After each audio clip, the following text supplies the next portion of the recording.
राधे राधे दोस्तों आप पर और आपके समस्त परिवार पर श्री बांके बिहारी की कृपा सदा बनी रहे और नवरात्रि की आपको बहुत बहुत शुभकामनाएं। आज हम बात करेंगे माँ के तीसरे स्वरूप चंद्रघंटा की।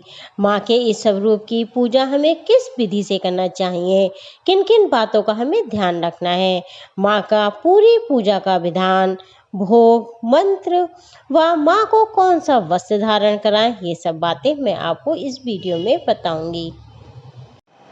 अगर आपने कलश स्थापना की है तो आपको किन किन नियमों का पालन करना चाहिए। दोस्तों, नवरात्रि में दुर्गा सप्तशती का पाठ करना सुनना बहुत अच्छा माना जाता है। अगर आप अपने घर में किसी कारणवश दुर्गा सप्तशती का पाठ नहीं कर सकते या आपके पास टाइम का अभाव है तो दोस्तों आप इसे सुन भी सकते हैं। सुनने मात्र से ही हमें इसका पूर्ण फल मिल जाता है। तो चलिए अब हम जानेंगे माँ के तीसरे स्वरूप चंद्रघंटा माता की पूजा अर्चना। दोस्तों, सबसे पहले आप सूर्य उदय होने से पहले उठें।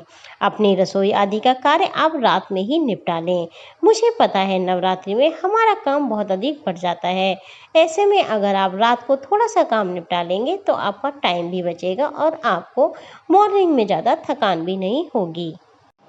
अगर आप पूरे नवरात्रों के फास्ट रखते हैं तो आप अपना नाश्ता थोड़ा बहुत पहले ही बनाकर रख सकते हैं। इसमें आप सूखे मेवे आदि रोस्ट करके रख लें।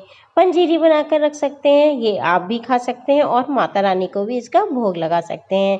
बस फ्रेंड्स, आपको इस बात का ध्यान रखना है कि आपको जो माता का भोग है वह इसमें से पहले ही निकाल के रख लेना है। नहीं तो दोस्तों, अगर आप उसमें से ही माँ का भोग लगाएंगे तो वो प्रसाद झूठा माना जाएगा। दूसरी बात, आप नहा धोकर प्रतिदिन अपने घर में गंगा जल छिड़कें। उसके बाद सूर्य को जल दें और उसके पश्चात पूजा करने बैठें। अगर आप कलश की स्थापना करते हैं तो आप पहले कलश का पूजन करें, उस पर अक्षत चढ़ाएं और पुष्प चढ़ाएं। इसी तरह आप अखंड ज्योत का भी पूजन कर सकते हैं या आपको इसी तरीके से अखंड ज्योत का भी पूजन करना चाहिए। माँ चंद्रघंटा के स्वरूप को भूरा रंग पसंद है, तब आप माता को भूरे रंग के वस्त्र पहनाएं और स्वयं भी भूरे रंग के वस्त्र पहने। अगर आपके पास भूरे कपड़े या वस्त्र नहीं है तो आप लाल या पीली चुन्नी ओढ़कर भी माता का पूजन कर सकते हैं अथवा लाल या पीली रंग की आप साड़ी भी पहन सकते हैं। दोस्तों, चंद्रघंटा माँ को चमेली का फूल बहुत पसंद है, इसलिए आप माँ के चंद्रघंटा स्वरूप को चमेली का फूल अर्पित करें। अगर ना मिले तो आप माँ को गुड़हल या गुलाब का भी फूल अर्पित कर सकते हैं। माँ को गुड़हल का और गुलाब का फूल बहुत प्रिय है। माँ के चंद्रघंटा स्वरूप को दूध या दूध से बनी मिठाई का भोग लगाएं। दूध का भोग लगाते समय आप एक बात ध्यान रखें कि दूध गर्म करके ठंडा करके उसके बाद ही माँ को भोग लगाएं। किसी भी देवी देवता को गर्म दूध का भोग नहीं लगाया जाता।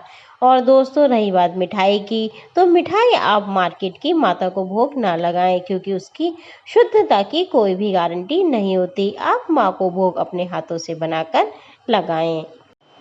दूध के साथ आप माँ को पंचमेवा और मिश्री का भोग भी लगा सकते हैं। दूसरी बात दोस्तों, पूरे 9 दिन आप माँ को लौंग और इलायची का भोग जरूर अर्पित करें। माँ को वो बहुत पसंद है। दोस्तों, एक बात का और ध्यान रखें कि माँ के भोग में तुलसी पत्र नहीं चढ़ाया जाता। अगर संभव हो तो दोनों समय आप दुर्गा चालीसा का पाठ करें और अंत में माँ की कपूर से आरती करें। दोस्तों, कपूर की आरती आप प्रतिदिन माँ की सुबह शाम जरूर करें। माँ का मंत्र इस प्रकार है। दोस्तों, माँ के इस मंदिर की आप कितनी भी माला कर सकते हैं, जितनी आपकी श्रद्धा हो, 1, 3 या 5। अगर आपके पास समय का अभाव है या आप माला नहीं कर सकते तो आप उठते बैठते चलते फिरते भी माँ के इस मंत्र का जाप कर सकते हैं।